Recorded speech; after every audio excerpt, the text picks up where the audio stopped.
And we are live. Hope everybody's doing well. Well, it's been a very busy week. We made it to the end of the week.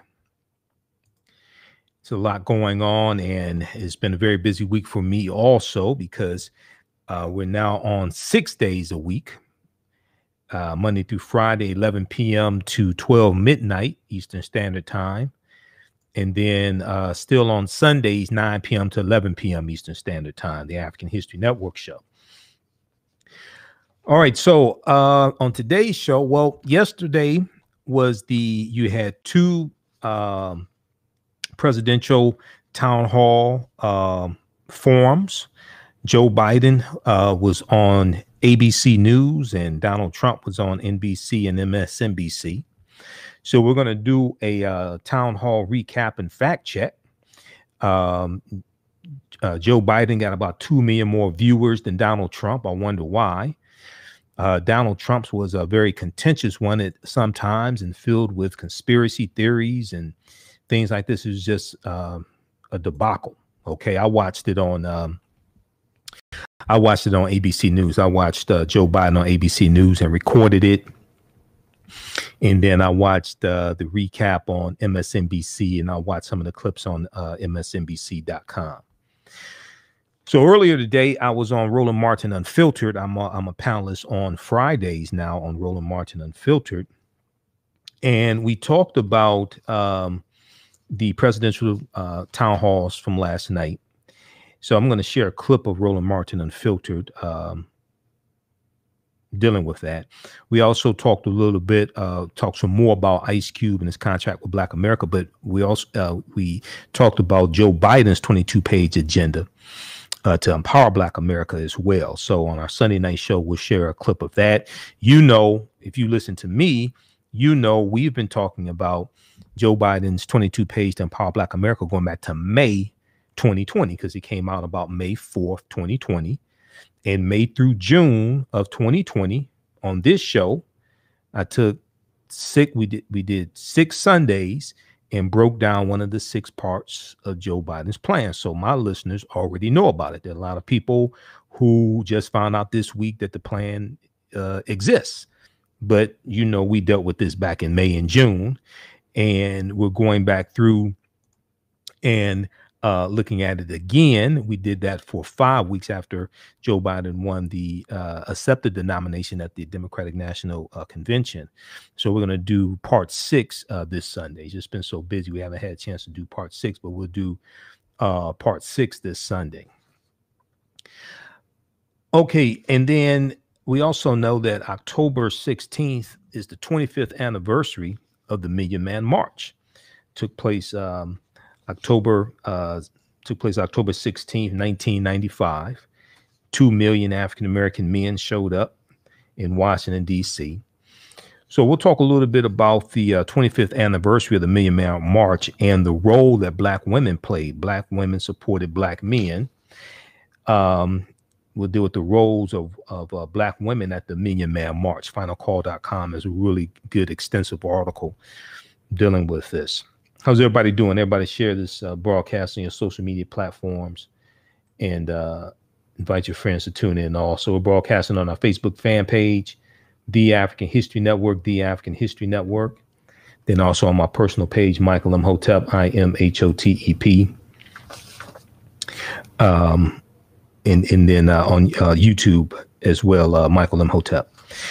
And then also dealing with history, we'll talk about George Washington Williams. George Washington Williams, the historian, humanitarian, and he was involved in fighting against the slaughter of Africans in the Congo when it came to King Leopold. We'll talk about George Washington Williams. Today is the anniversary of his birth. And he was born in 1849 in Pennsylvania, George Washington Williams. If you saw the movie with the Tarzan movie that came out about 2 or 3 years ago, George Washington, Legend of Tarzan came out in 2016. George Washington Williams was portrayed by Samuel L. Jackson. Okay. So we'll talk a little bit about George Washington Williams also. And we'll give you an update on what's going on with coronavirus, because with coronavirus, we see that um, we have 64,000 new cases of coronavirus in the U.S. for the second day in a row. So we'll give you an update on what's going on with coronavirus. U.S. surpasses 64,000 new coronavirus infections 2 days in a row for first time since July. All right. So follow us on our Facebook fan page, The African History Network, The African History Network. How's everybody doing? Also, if you like this type of information, you can donate to the African History Network, $ the AHN Show through Cash App, $ the AHN Show through Cash App, then also through PayPal, paypal.me /the AHN Show, paypal.me /the AHN Show. So that really helps out, being that we are broadcasting 6 days a week. That helps us to keep doing the research and keep broadcasting, because it's a larger time commitment. All right. So somebody on Facebook, let me see who this is on our Facebook fan page. I think they're on Facebook. Julie said Biden needs to talk more about his plan because a very high percentage of our community never heard about it. Well, there's two things. One, where they're getting their information from. Some of people, I don't know where they're getting the news from. I guess from Facebook memes. I'm not sure. Two, Biden needs to talk about it more, but he talked about it at the town hall last night when he was breaking down to the African-American man. His name was Cedric. And he's talking about home ownership, redlining, money for college, all different types of things like that. That is part of the plan, and it's part of a portion. When you look at the highlights, if you go to joebiden.com, and this is not an endorsement, but if you go to joebiden.com and you look at highlights from Joe Biden's agenda for the Black community, the first thing they talk about is create wealth in the Black community. Okay, if you go look at it, I've gone through, read it 3 times, the full 22-page agenda. Okay, but they have highlights that you can look at as well. They also have highlights of how their policies will impact African-American men, positively impact African-American men as well.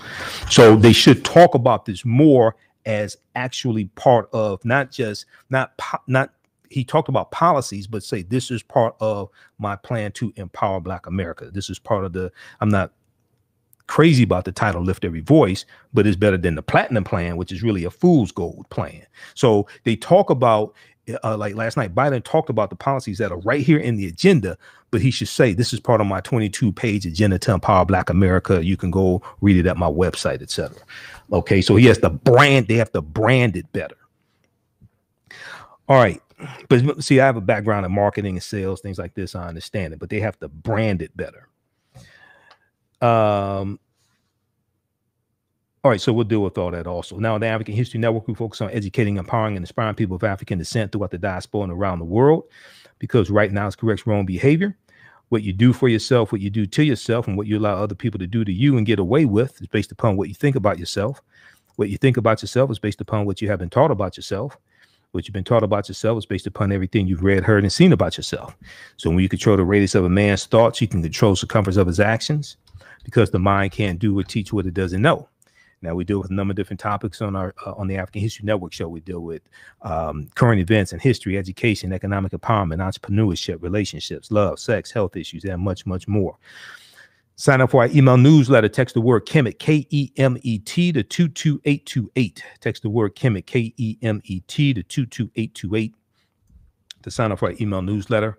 Also visit our website, AfricanHistoryNetwork.com, AfricanHistoryNetwork.com, and sign up for our email newsletter there as well. All right. So I'm posting this article here on the thread of our broadcast, and this deals with May 5th, 2020, blackpressusa.com, and blackpressusa.com is the website of the National Newspaper Publishers Association. National Newspaper Publishers Association is an association of about 260 Black-owned newspapers. Okay, and they have their own news wire, just like Associated Press, things like that. They have their own news wire.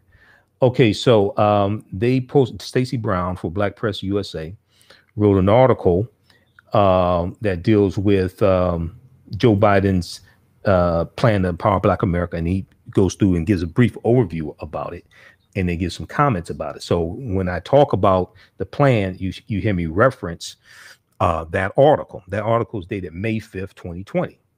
Okay, and then at the bottom of the article is a link to the full 22-page agenda. So people should read that and then read Biden's entire policy platform also.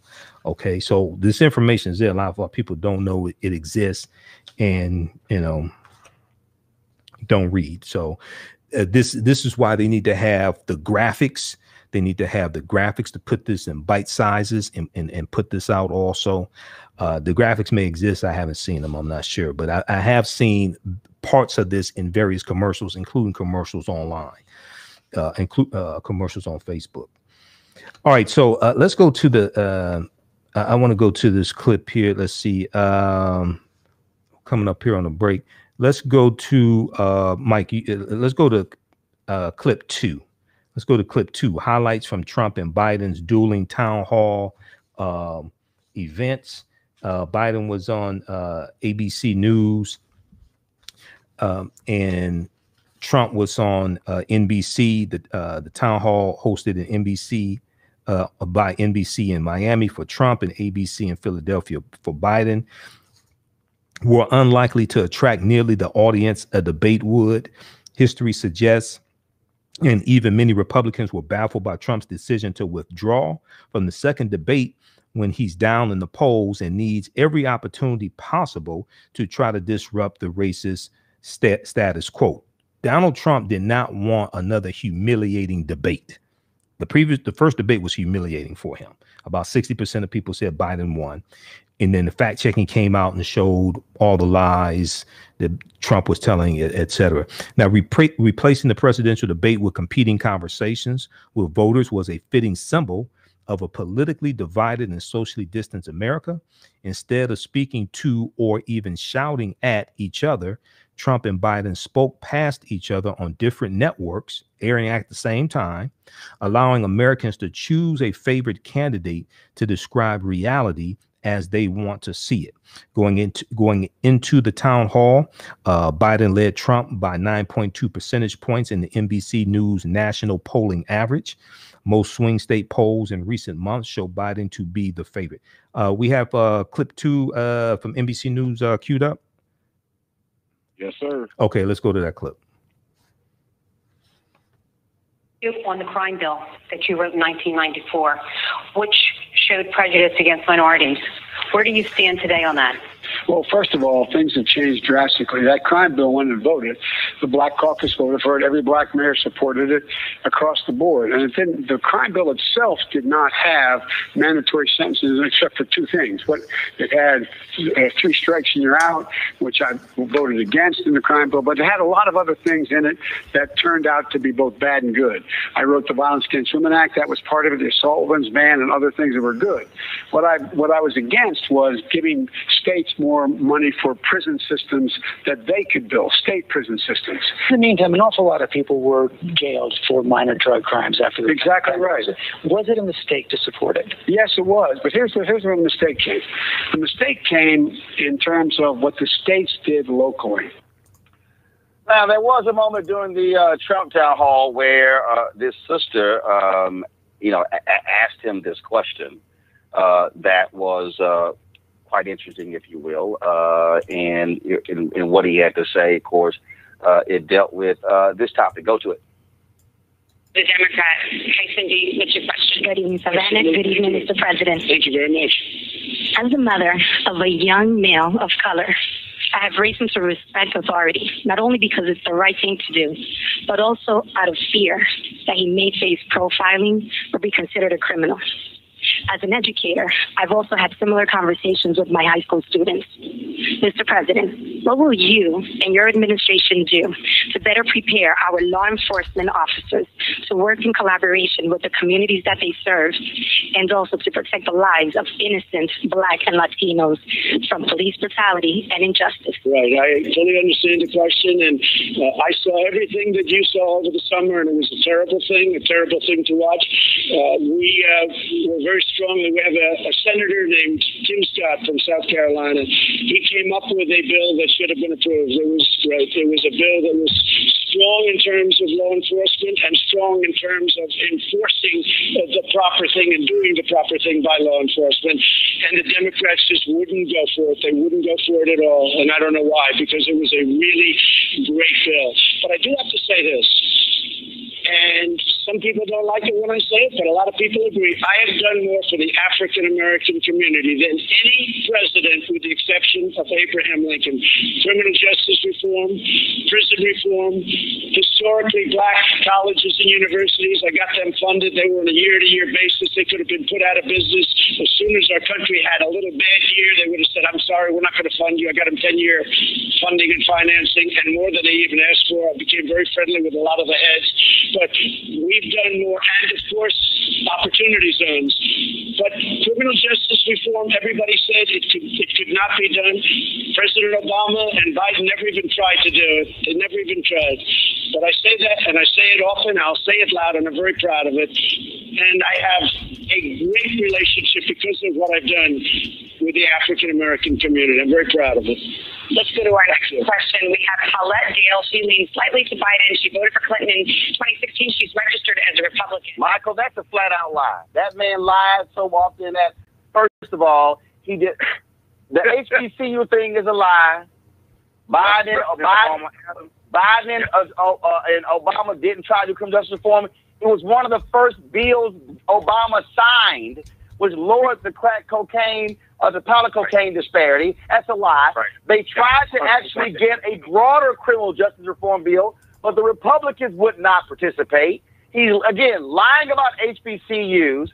And then, and look, the reality is the last Republican who actually had a real plan for Black America economically was Richard Nixon. That man just lied his ass off again. And so, and I'm sitting there and I'm like, hey, Guthrie, you want to say something?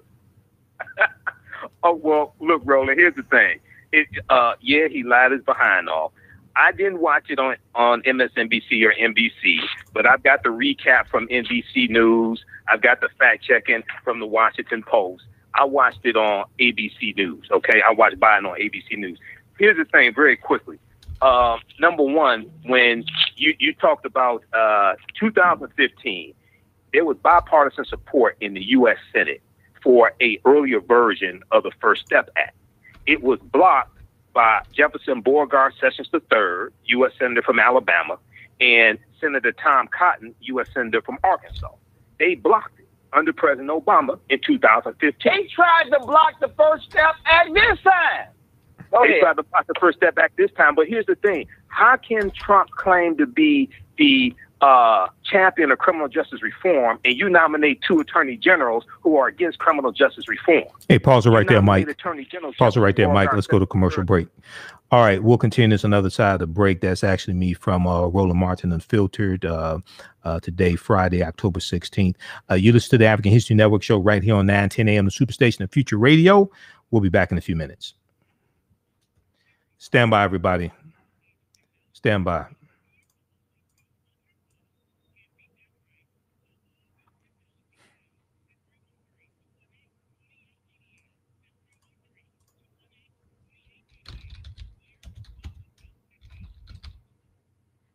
Stand by, everybody. We'll be back in a few minutes.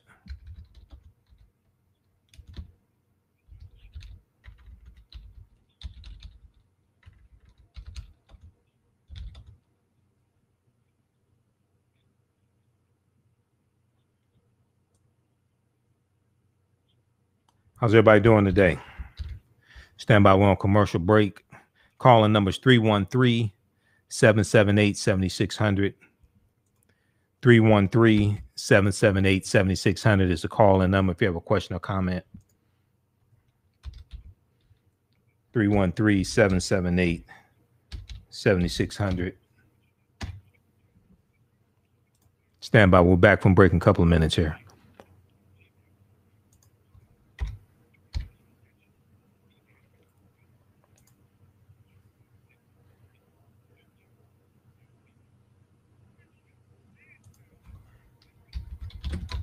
All right, email us at customerservice@AfricanHistoryNetwork.com if you want to advertise with the African History Network. So we have a special promotion going on right now.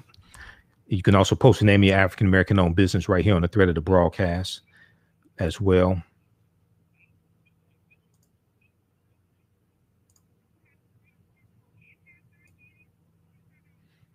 All right, we're the Black business owners tonight.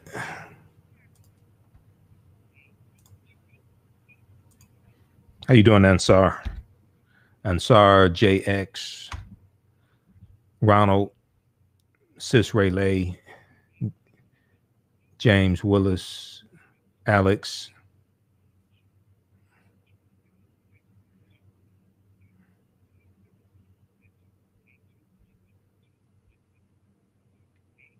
Vernell. Okay, stand by, everybody.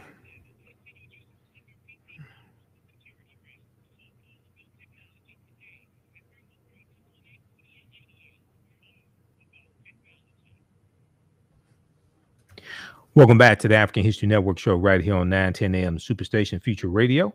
I'm your host, Brother Michael Imhotep. Hey, it is Friday, October 16th, 2020, and we are live. We're now here 6 days a week. We started Monday, October 12th. And remember, all these shows are archived at our Facebook fan page, The African History Network, The African History Network on Facebook, our YouTube channel, Michael Imhotep, IMHOTEP. And also in audio podcast format as well, wherever you get your podcast from, on iTunes, iHeartRadio, Castbox, Stitcher, FM Player. You can visit our website, AfricanHistoryNetwork.com, AfricanHistoryNetwork.com, and click on Listen to Podcasts, okay? And we have over 1,000 audio podcasts at blogtalkradio.com, blogtalkradio.com. All right, so right before the break, we were listening to an excerpt. I was on Roland Martin Unfiltered, the Friday, October 16th edition, and we were dealing with the presidential town hall meetings and a recap of that. If you could back that clip up maybe about 20 seconds, Mike, and then let's go back to that clip. Which lowered the crack cocaine, the powder cocaine disparity. That's a lie. Right. They tried to actually get a broader criminal justice reform bill, but the Republicans would not participate. He's, again, lying about HBCUs. And then, and look, the reality is the last Republican who actually had a real plan for Black America economically was Richard Nixon. That man just lied his ass off again. And so, and I'm sitting there and I'm like, hey, Guthrie, you want to say something? Oh, well, look, Roland, here's the thing. Yeah, he lied his behind off. I didn't watch it on MSNBC or NBC, but I've got the recap from NBC News. I've got the fact checking from the Washington Post. I watched it on ABC News, okay? I watched Biden on ABC News. Here's the thing, very quickly. Number one, when you talked about 2015, there was bipartisan support in the U.S. Senate for an earlier version of the First Step Act. It was blocked by Jefferson Beauregard Sessions III, U.S. Senator from Alabama, and Senator Tom Cotton, U.S. Senator from Arkansas. They blocked it under President Obama in 2015. They tried to block the First Step Act this time. They tried to block the First Step Act this time, but here's the thing. How can Trump claim to be the champion of criminal justice reform, and you nominate two attorney generals who are against criminal justice reform? You nominate Attorney General Jefferson Beauregard Sessions III of Alabama, who reversed the Smart on Crime initiative from Attorney General Eric Holder in 2013 that backed off of charging low-level nonviolent drug offenders with the longest, harshest sentences. Okay? Jefferson Beauregard Sessions III tried to back out of the consent decrees with the Baltimore Police Department and the Chicago Police Department that were negotiated by the Obama administration. There were about 25 investigations into the patterns and practices of police departments under the Obama administration, more than any other previous administration, which led to about 14 or 15 consent decrees. Okay, now under Jeff Sessions and Attorney General William Barr, they have taken a hands-off approach to policing. This is what people have to understand. They've taken a hands-off approach to policing and basically stopped doing the investigations into the police department. So when you go across the board, where you see them reversing the policies from the Obama administration, okay? But a lot of people don't know that these policies were in place under the Obama administration. And then the other thing is when we look at Donald Trump saying that he's done more for African Americans since Lincoln. Look at the fact checking from the Washington Post. Once again, that's a lie. Okay, Washington Post has fact checking on this, fact checking the dueling town halls of Trump and Biden. So this is an example of how elections have consequences. And when he talked about HBCUs, not only was that Representative Alma Adams' bill, but as Dr. William Kimbrough explained when you interviewed, he program that was put in place by George W. Bush, expanded by Obama. So, but there was a veto-proof majority to override a veto. So even if he vetoed the bill, it was still going to become. But the bottom line is, it wasn't his bill. Mustafa, he's a liar. He's a liar. Pure and simple. Right. He's a liar. Okay. Pause it right there, Mike. Pause it right there, Mike. You know, watching the two town halls, the difference between slogans and actually somebody who has a conversation around policy, so that you can evaluate if you want to get behind. Okay. Pause it right there, Mike. You know, when Trump talks. Okay.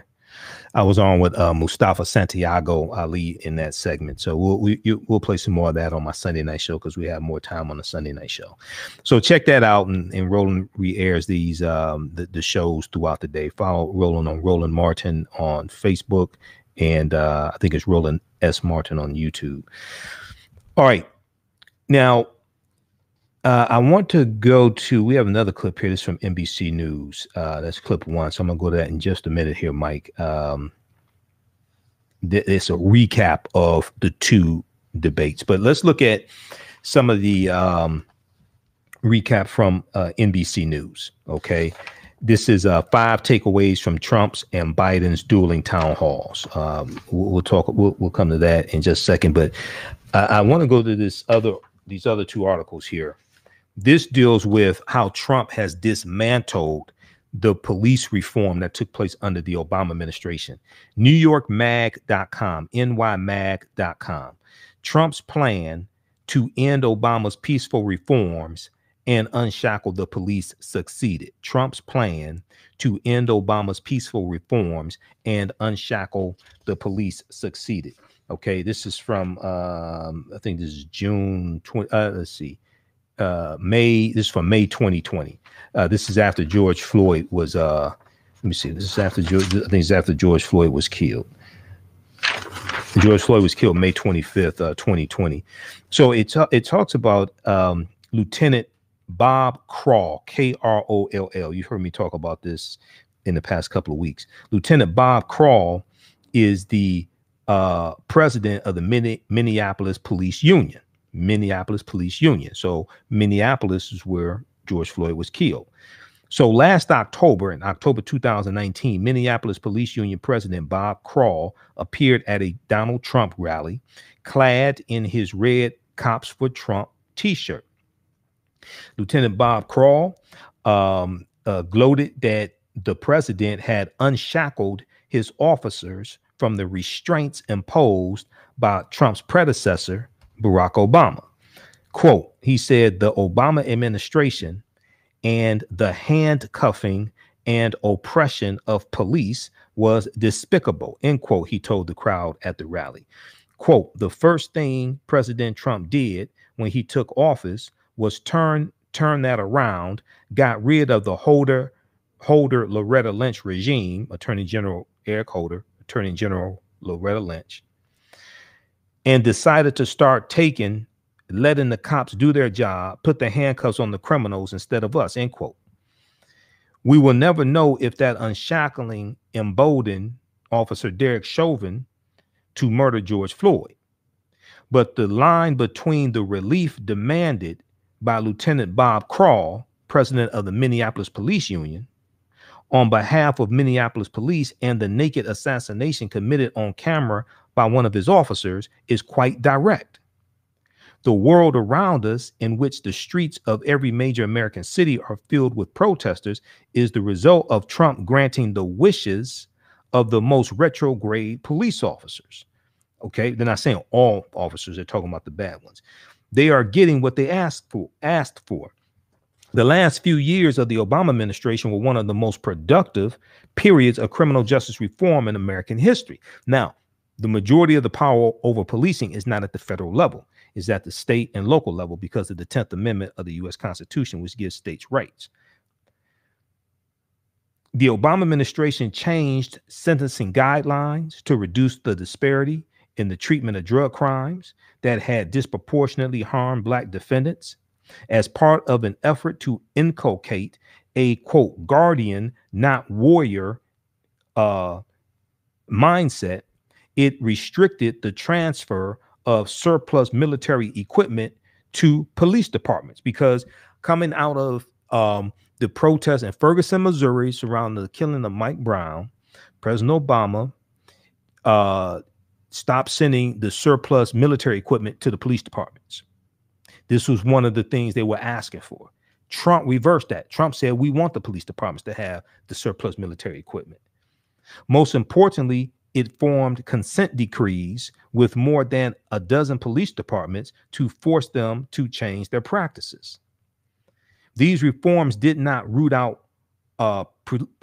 police brutality and racism. They were mild both in form and intent, undertaken with the goal of conciliating police and their communities, believing that enhancing trust would ultimately create safer conditions for police as well as those who fear them. It was the epitome of evolutionary cultural change.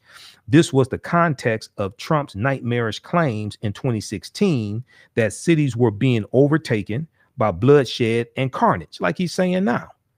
He ran on Law and Order in 2016. He's running on Law and Order now. Law and Order is a throwback to Richard Nixon, 1968, as a backlash to the Black Power movement, the Civil Rights movement, affirmative action, a backlash to the rebellions that were taking place across the country as well, like in July 1967, right here in Detroit.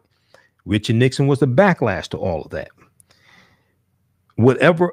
So this was the context of Trump's nightmarish claims in 2016 that cities were being overtaken by bloodshed and carnage. Whatever wisps of data he could cite to support his wild rhetoric, Trump was drawing a picture borrowed from the imaginations of resentful police who experienced President Obama's carefully drawn nudges as intolerable oppression.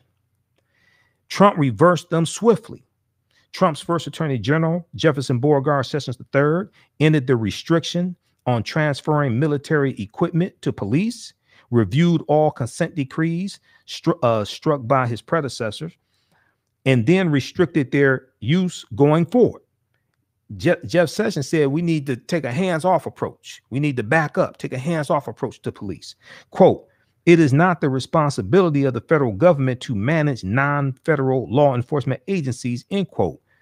Attorney General Jefferson Beauregard Sessions III said. Now, when Attorney General William Barr took over from Sessions, there was nothing left of the Obama reforms to undo. Still, Attorney General William Barr continued to rail against the specter of criminal justice reform. Barr presented the reform movement, now confined to local officials, as a civilizational threat. Quote, there is another development that is demoralizing to law enforcement and dangerous to public safety. He railed in late August 2019. Quote, that is the emergence in some of our large cities of district attorneys that style themselves as quote unquote social justice reformers, like Baltimore State's Attorney Marilyn Mosby, Kim Foxx in Chicago, Kim Gardner in St. Louis, the progressive DAs that African Americans voted and put in office to be the correct type of prosecutors. They are at odds. They're being attacked by the Attorney General. Because once again, Donald Trump and Attorney General William Barr and Jeff Sessions are really against criminal justice reform. Okay, that is the emergence in some of their of our large cities of district attorneys that style themselves as social justice reformers who spend their time undercutting the police, letting criminals off the hook, and refusing to enforce the law. End quote. This is Attorney General William Barr saying this. Okay, who is a henchman for Donald Trump and interfering with the prosecution of some of Trump's cronies. Okay, but he's talking about district attorneys letting criminals off the hook. Read the rest of this article. This is from NewYorkMag.com. Trump's plan to end Obama's peaceful reforms and unshackle the police. Because see, back in 2018, go back to 2016 when Trump ran, you had police unions, many police unions and police officers across the country saying that the Obama administration and Black Lives Matter were declaring a war on police. And many of them supported Trump because Trump supported them. Trump also supports privatized prisons. This is why Core Civic and Geo Group, two of the largest owner-operators of privatized prisons, donated almost $600,000 to his 2016 presidential campaign. Because in August of 2016, the Obama administration announced that they were not going to renew federal contracts at privatized prisons. Go research this. The day that information came out, the stock prices of Core Civic and Geo Group took a big hit. They were already losing money under the Obama administration because the U.S. prison population dropped to its lowest point in 20 years in December 2015. It dropped to 1.53 million. Newsweek.com has an article on this. They have a link to the December 2016 report from the Department of Justice. So I read the article and I read the report from the Department of Justice as well. People don't know. See, the prison population, the U.S. prison population dropped to its lowest point in 20 years under President Obama, and the percentage of African Americans in prison dropped from 40% to 34%. Elections have consequences. All right, so then also read this article. Anger as local police union chief calls George Floyd a violent criminal. June 1st, 2020, TheGuardian.com. Anger as local police union chief calls George Floyd a violent criminal. Okay, this is once again Lieutenant Bob Crawl of the Police Officers Federation of Minneapolis. He's calling George Floyd also is a Trump supporter. Read that article as well.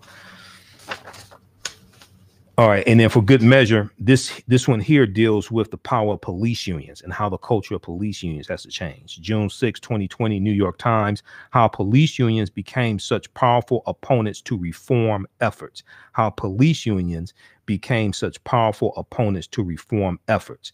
New York Times, June 6, 2020. Half a decade after a spate of officer-involved deaths inspired widespread protests, many police unions are digging in to defend members. All right, so check out those articles. Now, let's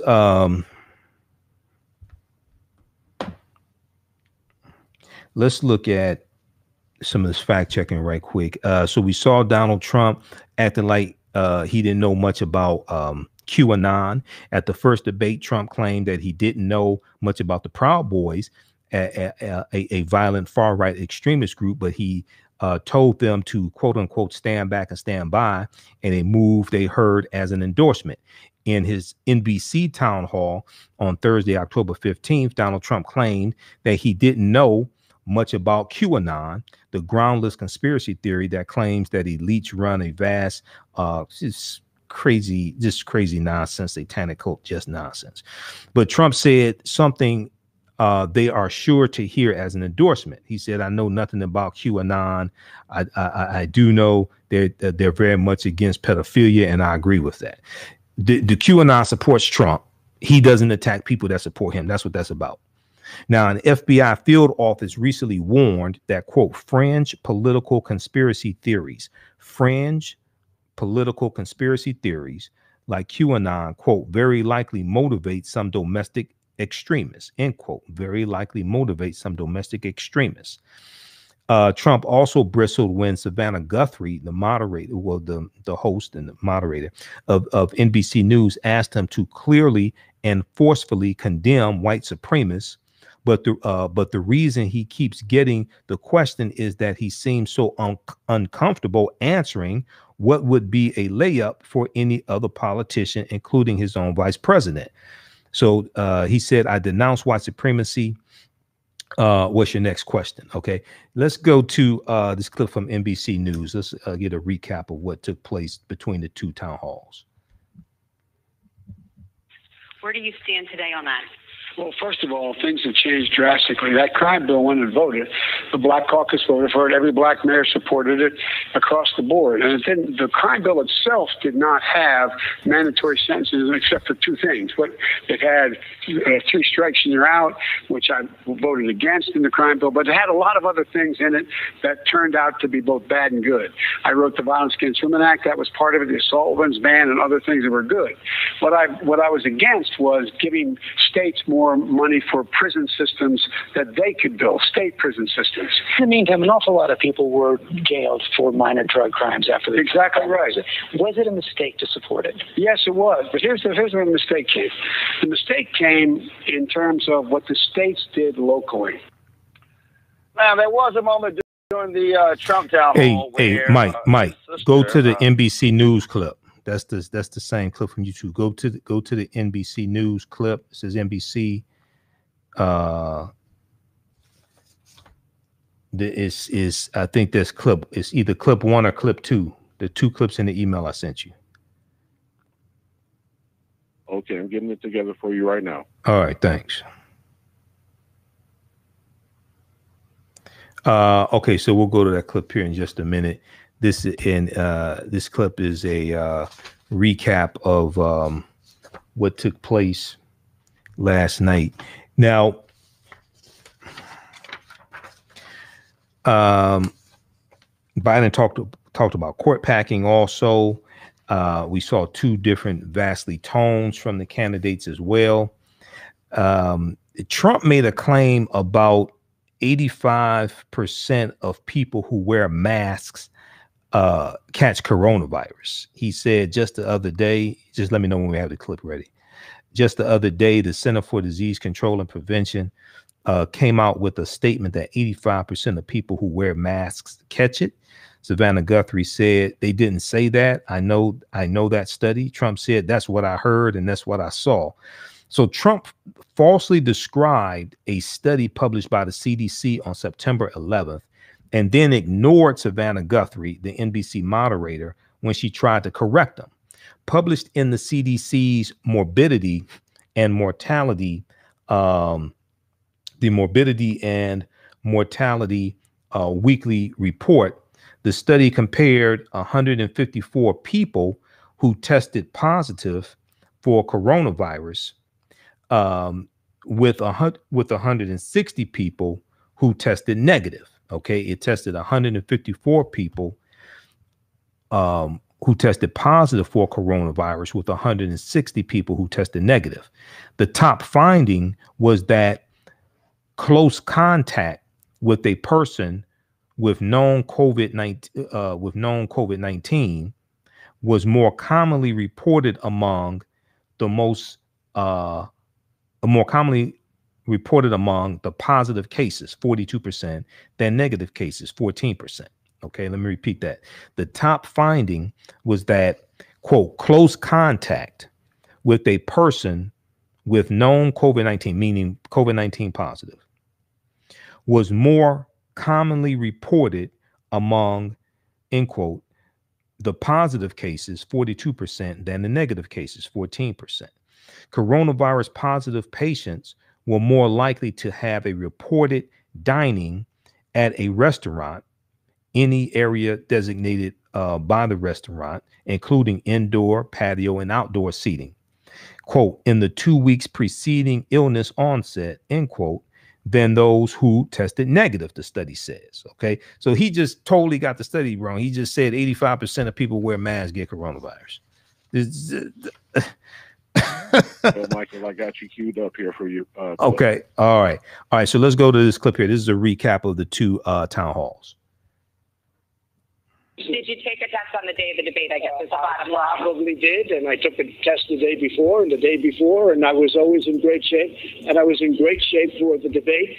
As president, I can't be locked in a room someplace for the next year and just stay and do nothing. And every time I go into a crowd, I was with the parents of our fallen heroes. These people are the most incredible people. And they came up to me, and they would hug me, and they would touch me, and I'm not going to not let them do it. When a president doesn't wear a mask or makes fun of folks like me when I was wearing a mask for a long time, then, people say, well, it mustn't be that important. After contracting COVID-19 yourself, has your opinion changed on the importance of mask wearing?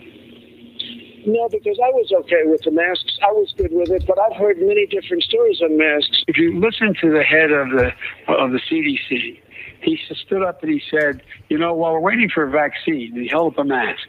You wear this mask, you'll save more lives between now and the end of the year than if we had a vaccine. I knew it was a big threat. At the same time, I don't want to panic this country. I don't want to go out and say, everybody's going to die. Everybody's going to... Is there a middle ground? You don't have to mislead, but you can... No, there's not a middle ground. You have to be safe, you have to be vigilant, and you have to be smart. Besides, you ain't black. What do you have to say to young black voters who see voting for you as further participation in a system that continually fails to protect them? Well, I say, first of all, as my buddy John Lewis said, it's a sacred opportunity and right to vote. It can make a difference. If young black women and men vote, you can determine the outcome of this election. It's not a joke. You can do that. Mr. President, what will you and your administration do to better prepare our law enforcement officers to work in collaboration with the communities that they serve and also to protect the lives of innocent Black and Latinos from police brutality and injustice? Right. I fully understand the question, and I saw everything that you saw over the summer, and it was a terrible thing to watch. And some people don't like it when I say it, but a lot of people agree. I have done more for the African-American community than any president, with the exception of Abraham Lincoln. You said you don't want to ban fracking. As you know, it's an important issue here in Pennsylvania. Not everyone buys your denial. A member of the Boilermakers Local 154, Sean, quoted in the New York Times today saying, you can't have it both ways. He says you can't meet your goal to end fossil fuels without ending fracking. What do you say to people like Sean who doubt your denial because they think you want to keep that promise? Tell me Boilermakers overwhelmingly endorse me, okay? What I would do is I would stop giving tax breaks and subsidizing oil. We don't need to subsidize oil any longer, number one. We should stop that and save billions of dollars over time. What I would also do with regard to, the difference between me and the new Green Deal, they say automatically by 2030, we're going to be carbon free. Not possible. So are you for it or against it? You say you're not for it, but in your website it says you call it a crucial framework. My deal is a crucial framework. I'm sure they'll ask you the white supremacy question. I denounce white supremacy. Okay. And frankly, you want to know something? I denounce Antifa, and I denounce these people on the left that are burning down our cities that are run by Democrats who don't know what while we're denouncing, let me ask you about QAnon. I just don't know about QAnon. You do know. I don't know. No, I don't know. And what I do hear about it is they are very strongly against pedophilia, and I agree with that. I mean, I do agree with that, and I agree with it. There's not a satanic pedophile. I have no idea. I know you don't know that? Okay. No, I don't know that. Neither do you know that. Just this week, you retweeted to your 87 million followers a conspiracy theory that Joe Biden orchestrated to have SEAL Team 6, the Navy SEAL Team 6, killed to cover up the fake death of bin Laden. Now, why would you send a lie like that to your followers? You retweeted. That was a retweet.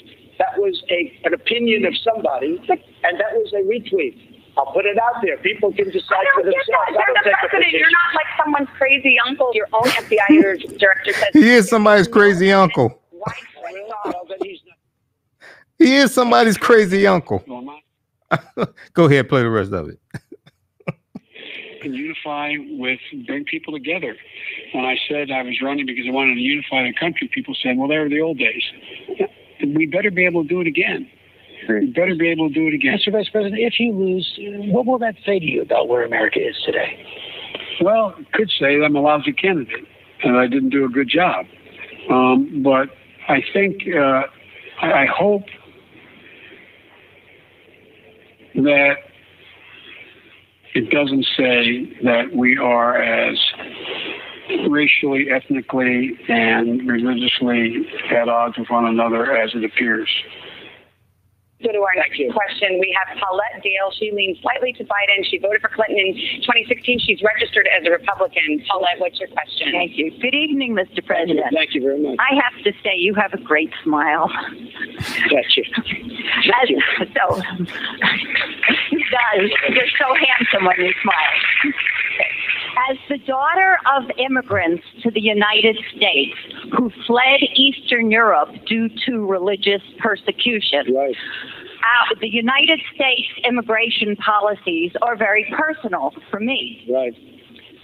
Surveys show that most Americans and the majority of Republicans support the Dreamers program. So my question for you, Mr. President, is if you are elected to a second term, do you expect to pursue your previous efforts to cut the DACA program? Yeah. Why or why not? And the DACA is somewhat different than Dreamers. You understand that, and you understand it better than anybody probably in this room. Where do you come from, by the way, originally? My grandparents were from Russia and Poland. That's very good. Okay. So we are going to take care of DACA. We're going to take care of Dreamer. It's working right now. We're negotiating different aspects of immigration and immigration law. We built now over 400 miles of border wall, southern border. Mexico's working very closely with us. We have the strongest border we've ever had. We want people to come into our country. They have to come in legally. But we are working very hard on the DACA program, and you will be, I think, very happy over the course of the next year. Thank you. Because I feel the same way as you do about it. Thank you, Mr. President. Thank you very much. Mr. President, in point of fact, the DACA program, there are, under your administration, no new applicants are allowed. And in fact, the DACA recipients now have to renew every year as opposed to every 2 years. So in fact, the DACA program has been curtailed by your administration. Well, what happened is because of the pandemic, much changed on the immigration front. Mexico is heavily infected, as you know, and we've made it very, very difficult to come in because of the pandemic and other reasons and crime. But we have a very strong border right now, and we have to keep it that way. But we want people to come into our country, but they have to come in through a merit system, and they have to come in legally. And people are very, very happy with it. You haven't heard any complaints about that. But what happened is because of the pandemic, we have to be extra cautious. All right. So let's pause it there. We'll do more fact checking on our Sunday night show because we have 2 hours there. We're almost out of time here. We're going to continue a few more minutes on my social media platforms: The African History Network on Facebook, The African History Network on Facebook, and Michael Imhotep on YouTube. We'll continue a few more minutes after the top of the hour. Let's look at NBCnews.com 5 takeaways from Trump and Biden's dueling town halls. Biden acknowledges mistakes of 1994 crime bill. Now, this is not the first time he's done it. He did this back in 2016 also, but a lot of people don't follow this. But he did in 2016. He said the crime bill went too far, 94 crime bill. The crime bill is complicated. People really need to study it and understand the difference between federal law and state law.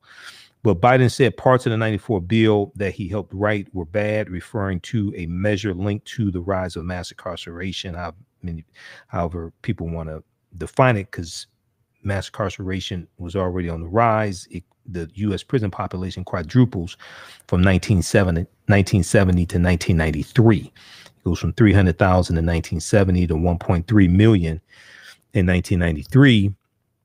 And you can go to BJS.gov, Bureau of Justice Statistics, BJS.gov, Bureau of Justice Statistics, okay, and check out the prison population. All right, now,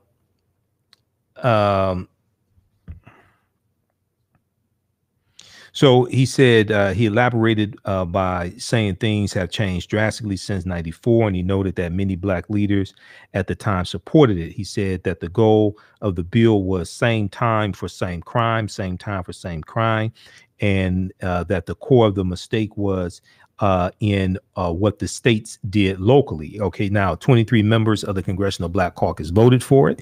11 members voted against it. I've talked about the crime bill in depth in the past because I've studied it and studied Richard Nixon's war on drugs, because the war on drugs starts with Richard Nixon's June 17th, 1971. Violent crime peaked in 1992. Go to Bureau of Justice Statistics and look at the rise in violent crime. It peaked in 1992. People all across the country were asking for something to be done about crime. Right here in Detroit, African Americans right here in Detroit, people were saying there need to be more police on the streets. They wanted something done about the crime.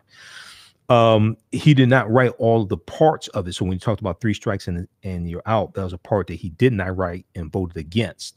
Different parts of the bill were voted on. It wasn't just the bill, the entire bill was voted. Different parts of the bill were voted on also. Let's see. He said that the goal of the bill was same time, same crime. He said, asked whether it was a mistake. He said it was. Now, his campaign said Biden was referring to a different bill from 1986 with that response. Okay. We'll continue this on our social media platforms. We'll continue this on our Sunday night show, also 9 p.m. to 11 p.m. Eastern Standard Time, the African History Network show. All right. Thanks for tuning in. At the African History Network, we focus on educating, empowering, and inspiring people of African descent throughout the diaspora and around the world. Because right now it's correct wrong behavior. It's not over till we win. Wakanda forever. We'll talk to you on Sunday. Peace. All right, stand by, everybody. Stand by. Let me disconnect this call. We'll be here for a few more minutes. Okay, I'm not doing 2 hours, but we'll be here for a few more minutes. All right, how's everybody doing? All right, if you like this type of information, also, you can donate to the African History Network, $ the AHN Show through Cash App, $ the AHN Show through Cash App. All right, let's continue. I'll post these links here also for these articles. So moments earlier, Biden was asked by a young black man why his demographics should feel motivated enough to vote. We played that clip also. You heard that. And Biden cited numerous policy proposals, such as making the criminal justice system more fair, boosting funding for historically black colleges and universities, helping African Americans accumulate wealth by guaranteeing first-time home buyers a $15,000 down payment, etc. That's all part of Biden's plan. And if you go to joebiden.com, you can read it in its entirety, but you can also read highlights.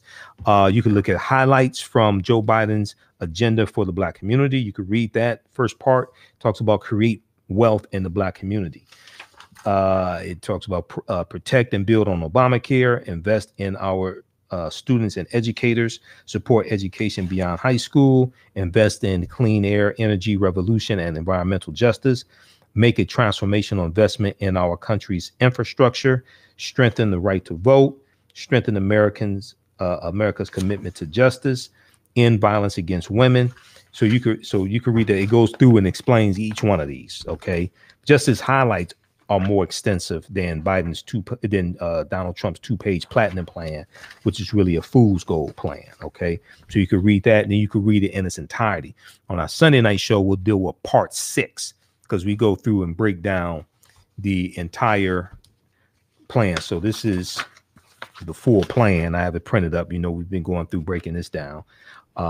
Previous weeks, we skipped a couple weeks, but previous weeks we did with 5 parts of this. Part 6 we'll have time to do part 6 Sunday. Now, keep in mind, we went through part 1 through 6, May through June of this year also. So a lot of people just find out about this. Then they also have a fact sheet at joebiden.com that gives a synopsis of how his policies will positively impact African American men, expanding access to affordable health care, creating jobs for black men, providing startup capital for small business, reforming criminal justice, making college affordable, increasing black home ownership. Hold on, that was let me see, that was okay. Then they go through and break it and explain it further. They give an overview and explain it further, helping black men create opportunity and wealth, Biden-Harris will provide the Minority Business Development Agency with $5 billion in annual lending and investment authority to ensure capital. What is this? It cut off. Ensure capital something. Capital investment. Expanding, create, increase home ownership. $5 billion in annual lending and investment authority to ensure capital flows directly to minority-owned businesses and investments in critical infrastructure, including in Black communities. Right now, the federal government gives away about $25 billion in loans, of which Black-owned businesses only get about $750 million.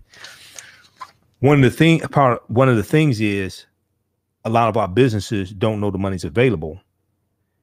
One, two, their paperwork's not in order, so they can't qualify for a lot of the loans.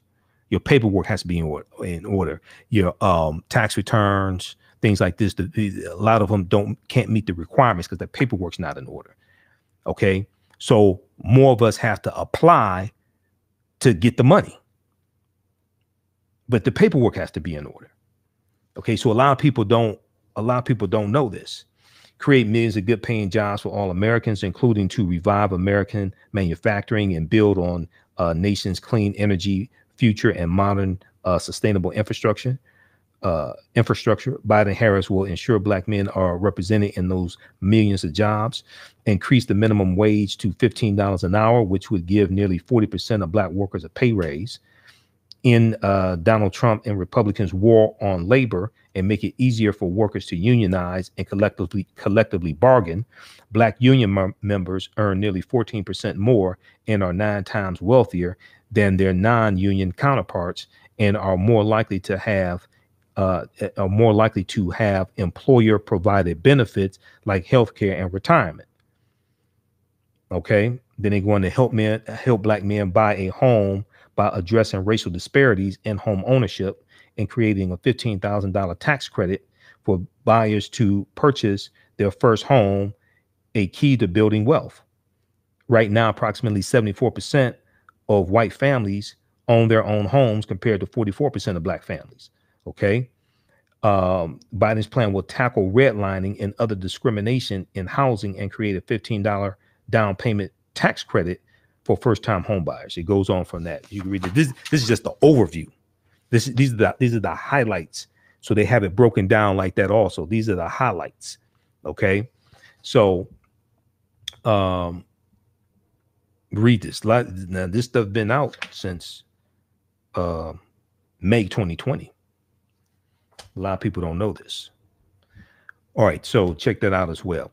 We'll do one more fact check and then we'll do the rest of this on our Sunday night show. Let me see. There was one other. I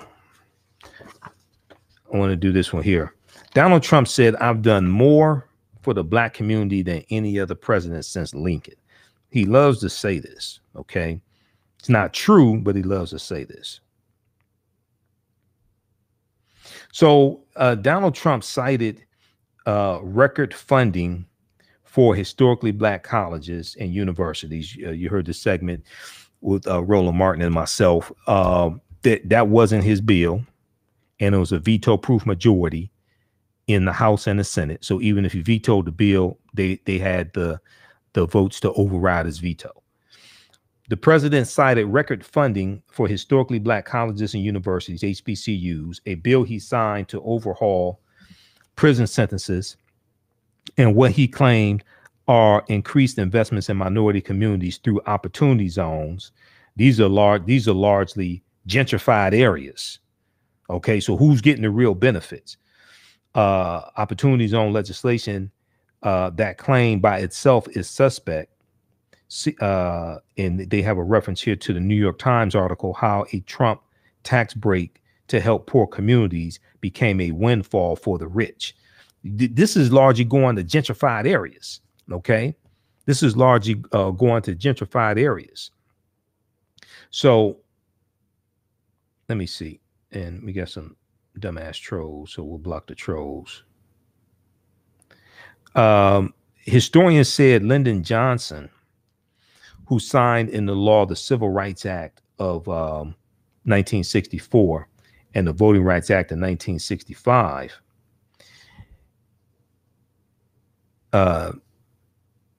is clearly the president who had the most lasting impact on the lives of African Americans through hard-fought legislative victories. He also signed Executive Order 11246, also known as affirmative action.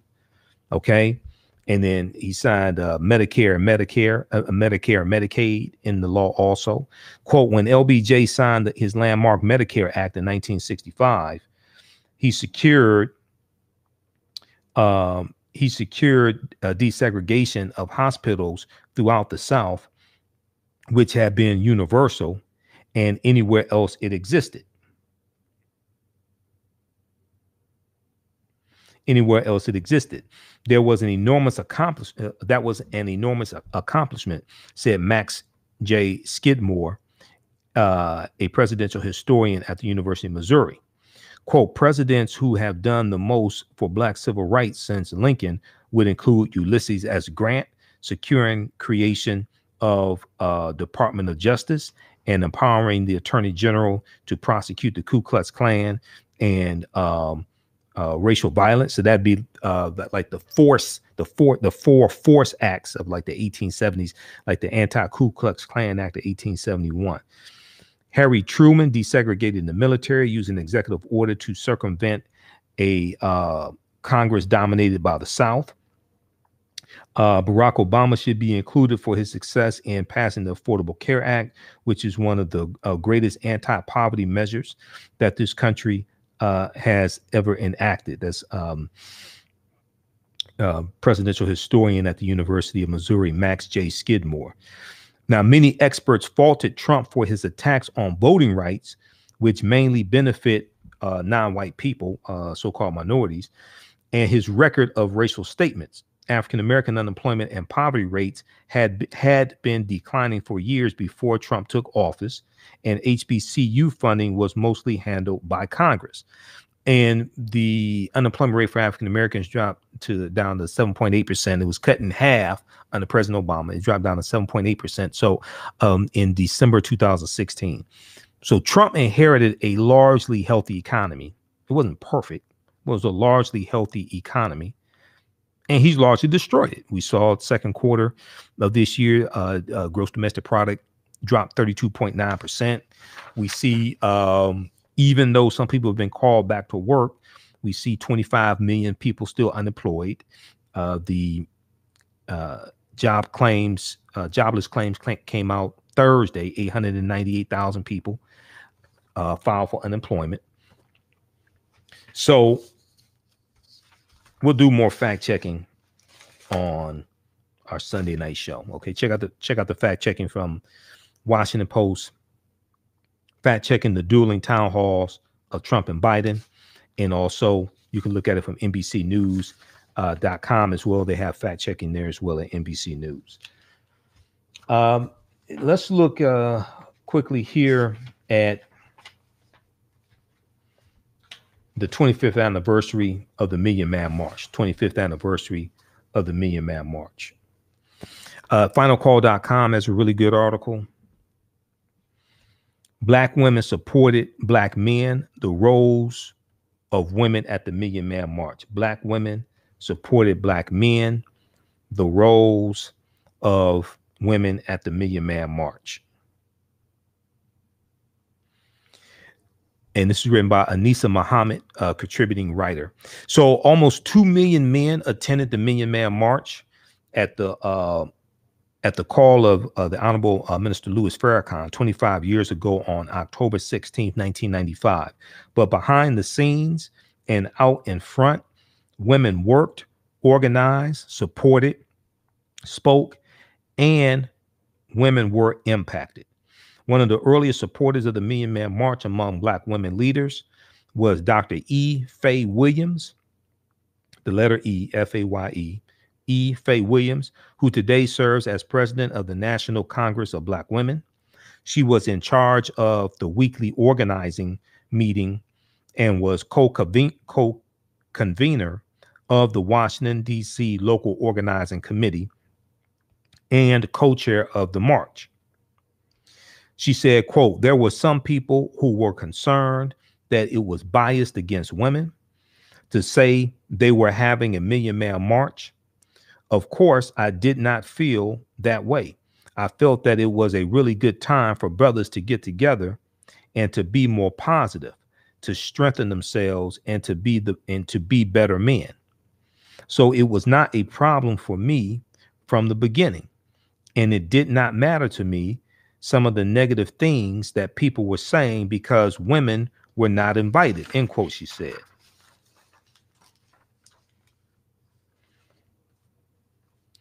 Quote, it's just that we were not openly invited, but we were not told that we could not show up.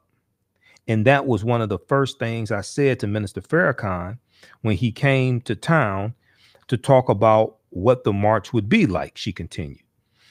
She said, quote, I raised my hand and I said, Minister, I love you, I respect you, but I just can't see having 1 million black men coming to town and I'm going to stay home because I don't have a husband or children to stay home with. He kind of chuckled, and soon thereafter, I was asked to be one of the co-chairs of the march. Now, Ruth Muhammad also attended many of the early organizing meetings for the Million Man March. She was a photographer, great helper, planner, and organizer for the Nation of Islam's Mosque number 4 in Washington, D.C. Ruth Muhammad said, I was able to attend one of the first national planning sessions convened by Minister Farrakhan at the Kennedy Street fraternity. It's the Phi Beta Sigma fraternity house headquarters that became the headquarters of the Million Man March. That's my fraternity, Phi Beta Sigma Fraternity Incorporated. And some of those in attendance at the meeting were Cora Masters Berry, the wife of Mayor at the time, Mayor Marion Berry of Washington, D.C., Reverend James Bevel, Reverend Al Sharpton, as well as national officials of the Nation of Islam, she said. Now, Ruth Muhammad attended meetings with the National Park Service, which provided park parameters and guidelines to follow. She also assisted Dr. Aleem Muhammad with the health task force for the march, attended meetings held by Dr. Dorothy Height, who was president of the National Council of Negro Women, and attended planning sessions at Union Temple Baptist Church under the leadership of Reverend Willie Wilson and Reverend Mary Wilson, and meetings at the Imani Temple African American Catholic Congregation under the leadership of Archbishop George Augustus Stallings, who had previously broken away from the Catholic Church for what he charged was its failure to serve the needs of the Black community. Outside of the meetings and planning sessions, Ruth Muhammad also assisted Mother Tainetta Muhammad, wife of the Honorable Elijah Muhammad, patriarch of the Nation of Islam. Mother Tainetta Muhammad convened a team of sisters to produce a book, Women in Support of the Million Man March. Women in Support of the Million Man March. Ruth Muhammad brought up a section in the book which addressed the questions: what is the role of the woman? What are some ways that we can help?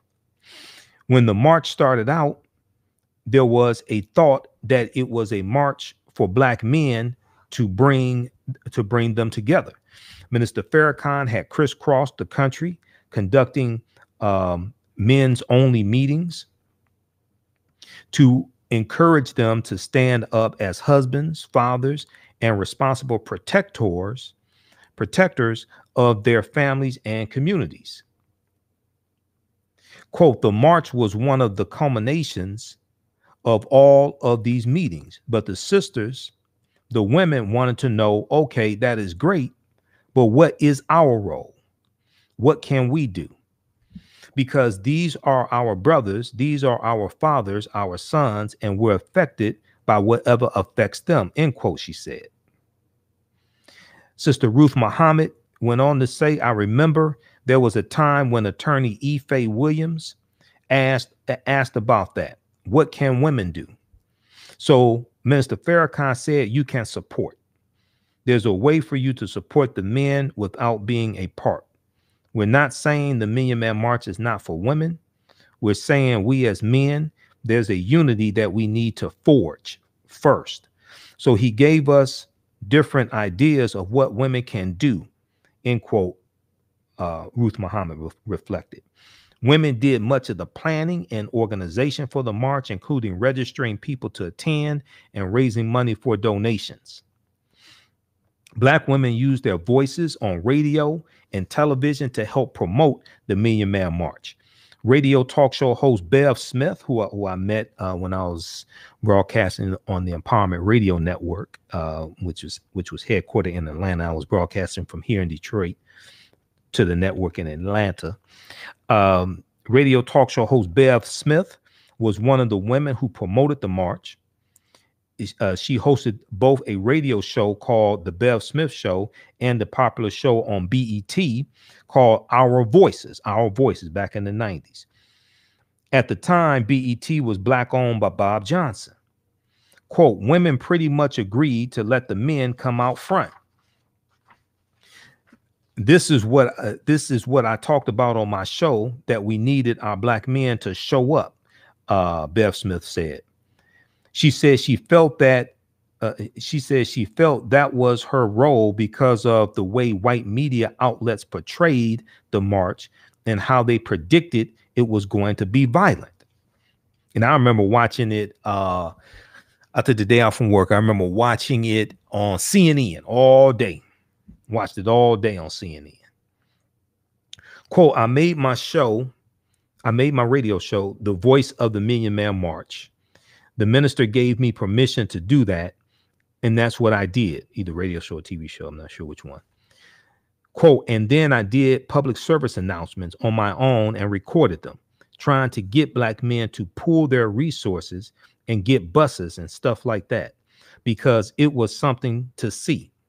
It was something to see. I'll never forget it, to see all these men. And I'm absolutely convinced it was more than 1 million. It was more than 1 million men. They have to cut it. It was more than 1 million men. There were men everywhere. And what I also loved about it is that the women gave the men faith, Bev Smith said. Now, on the day of the Million Man March, women in the Nation of Islam helped make sure the march was secure. Those who were not doing security stayed home. Quote, it was a day of absence from your jobs as well, because the march was on a Monday, and that was historic in and of itself, end quote, Ruth Muhammad said. So by not being present in the world, but being home and being a supporter was very radical for that time, for people to say, no, I'm just going to be supportive. I'm going to stay home. Now, the march was a surreal moment for black women. Many went out of curiosity and to be a witness of so many black men gathered together. Okay, so you can check out the rest of this at finalcall.com. It's an article entitled "Black Women Supported Black Men: The Roles of Black Women at the Million Man March." Black women supported black men. The roles of black women at the Million Man March. So check that out. That's by Anissa Muhammad, October 14th, 2020. All right. Let's see here. Let's do a quick update on what's going on with coronavirus. Still no national plan.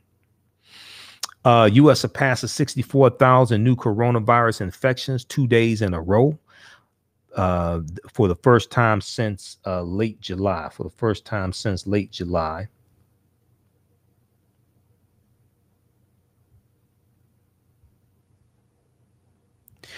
For the first time since late July, the tally of newly reported coronavirus cases in the United States surpassed 64,000 on Thursday and Friday, Thursday, October 15th, Friday, October 16th, in 44 states and the District of Columbia. In 44 states and the District of Columbia, caseloads are higher than they were 1 month ago.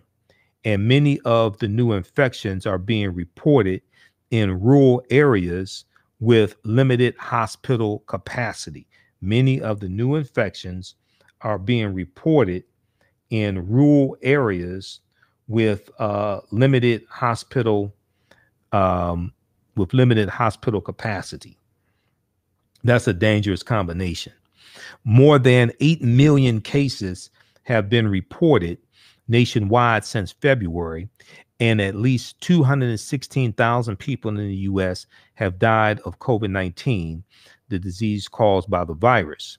Now, we know that Pfizer Pharmaceutical Company, will not apply for emergency use authorization for a coronavirus vaccine until late November, backtracking on earlier assertions that the pharmaceutical company would have it ready this month. A person would need to sit next to an infectious passenger in a commercial flight for at least 54 hours to get infected, a Defense Department study found. Because I saw on MSNBC, they talked about how safe it is, actually, the way the way the ventilation is on planes. And they were talking about how actually safe it is to fly. Okay, I still don't want to fly, but I had to take some like real safety precautions to fly. I'm still cautious about flying, dealing with coronavirus. So I don't know if I would want to do that, but I understand. Now, health workers across the Midwest are issuing dire warnings that hospitals and healthcare facilities are bursting at the seams amid a surge in coronavirus cases. 8 hospitals in the Kansas City area had to temporarily stop accepting ambulances on Wednesday. 8 hospitals in the Kansas City area in Missouri had to temporarily stop accepting ambulances Wednesday night. After Donald Trump announced he would send $200 each to older Americans to help pay for medicine, aides and Medicare officials scrambled to draft a plan. Wait a second. You didn't already have the plan before you announced it? After Trump announced he would send $200 each to older Americans to help pay for medicine, aides and Medicare officials scrambled to draft a plan. But the president's promise has raised questions over whether such discount cards are legal or even possible. So read the updates from Washington Post and New York Times also, okay? And we'll talk about this some more on our Sunday night show. Lastly, so this date in history, we have the Million Man March, as well, 25th anniversary of the Million Man March. And then also we have, this is the birth date of George Washington Williams as well. And we look at this date in African American history from Yenoba.com, YENOBA, Yenoba.com. George Washington Williams, credited as being the first African American historian of major significance, was born in Pennsylvania on this date in 1849. Also in 1859, on October 16th, 1859, the Harper's Ferry insurrection with John Brown attacking Harper's Ferry, Virginia, along with 13 whites and 5 African Americans on this date in 1859. They took arms and seized the arsenal.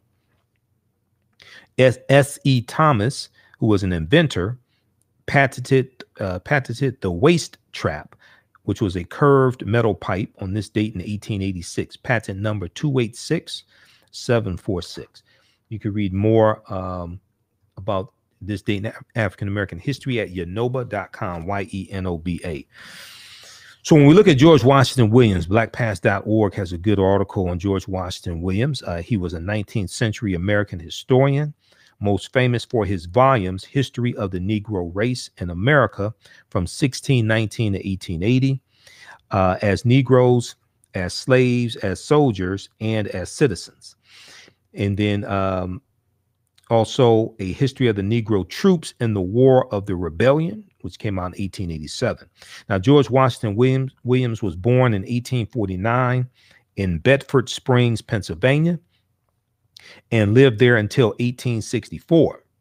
At the age of 14, and when at the age of 14 and lacking virtually any education, he left home to join the Union Army. So 1864, this is the year before the Civil War ends.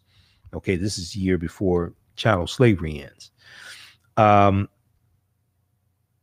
So engaged by soldiers, engaged by the soldiers' lifestyle. And let me pull this up here.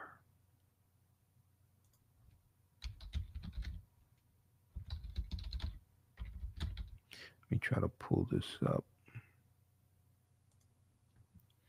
Okay, engaged by the soldiers' lifestyle, he followed this by fighting in Mexico in the overthrow of Maximilian. After his military career and out of a deep desire for education, George Washington Williams attended the Newton Theological Institution in Massachusetts.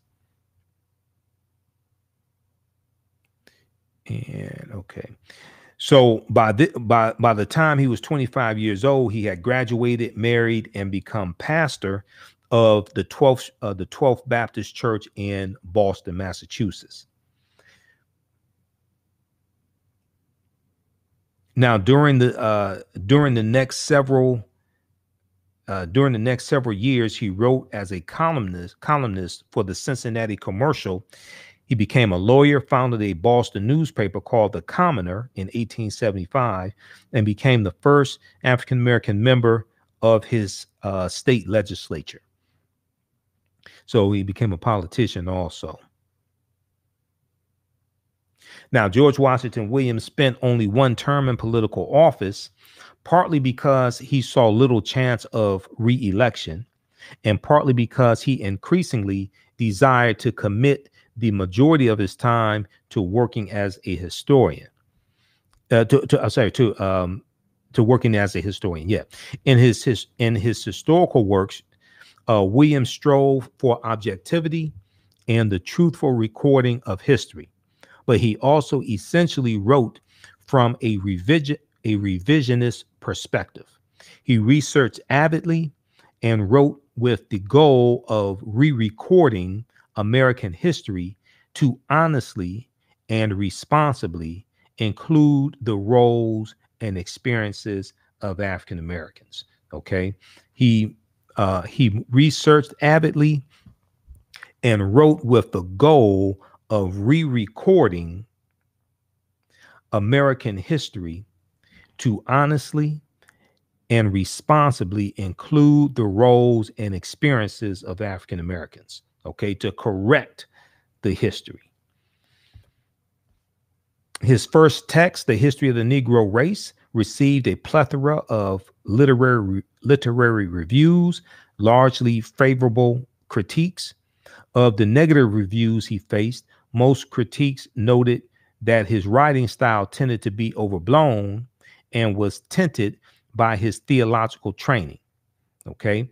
Now, in 1884, President Chester A. Arthur, a Republican, appointed George Washington Williams as U.S. ambassador to Haiti. Okay, U.S. ambassador to Haiti.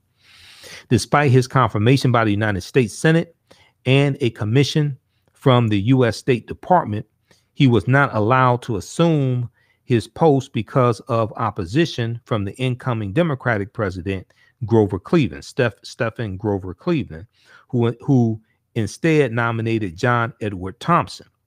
In 1890, George Washington Williams studied conditions in the Belgian Congo at the commission of President Benjamin Harrison, and on one occasion wrote a letter of complaint to the Belgian crown about the treatment of the indigenous Africans. Although he had hoped to spark a movement in protest of the Belgian government's role in its African colony, little came of his effort in the U.S. He then moved to England to work on a book which would focus on Africa. Unfortunately, Williams fell ill shortly after arriving in England and died at the young age of 41. He died in 1891. So we celebrate George Washington Williams, born October 16th, 1849. Check out the article from blackpast.org, P-A-S-T, blackpast.org, about George Washington Williams. And in the 2016 movie, The Legend of Tarzan, George Washington Williams was portrayed by actor Samuel L. Jackson. So there's an article from theguardian.com. Samuel L. Jackson, I was a drug addict, but I showed up on time and hit my marks. That's from June 30th, 2016. And they talk about George Washington Williams and portraying him in the movie also. He talks about how he documented the cruelties of the Belgian rubber harvesting industry there in the Congo, maimings, executions, atrocities without number, millions dead, and on his return pointed fingers at both King Leopold of Belgium and his local agent, the exploiter Henry Stanley, implicating them in what was not yet termed a genocide. It was an important milestone on the long road to ending the horrors of the rubber trade. Then also AtlantaBlackStar.com has an article from July 1st, 2016. Samuel L. Jackson plays 19th century black activist, but why do we have to learn about him in white savior Tarzan flick? Okay, so it talks about him portraying George Washington Williams as well. Let's see here. Okay, so check out these articles and check out the articles at blackpast.org, P-A-S-T. All right, guys. Hey, if you like this type of information, you could donate to the African History Network, $, the AHN Show through Cash App, $, the AHN Show through Cash App. Then also through PayPal, paypal.me/the AHN Show, paypal.me/the AHN Show. So remember, we're here Monday through Friday, 11 p.m. to midnight Eastern Standard Time. And then on Sundays, 9 p.m. to 11 p.m. Eastern Standard Time. We broadcast on 9:10 a.m. the Superstation WFDF in Detroit. I'm a radio talk show host here in Detroit. Normally on Sunday nights, we're in the studio of the radio station, but because of COVID-19, they have us broadcasting from home. All right. So remember, at the African History Network, we focus on educating, empowering, and inspiring people of African descent throughout the diaspora and around the world, because right now it's corrects wrong behavior. What you do for yourself, what you do to yourself, and what you allow other people to do to you and get away with is based upon what you think about yourself. What you think about yourself is based upon what you have been taught about yourself. What you've been taught about yourself is based upon everything you've read, heard, and seen about yourself. Remember, right now it's corrects wrong behavior. It's not over till we win. Wakanda forever. And we'll talk to you next time. Peace.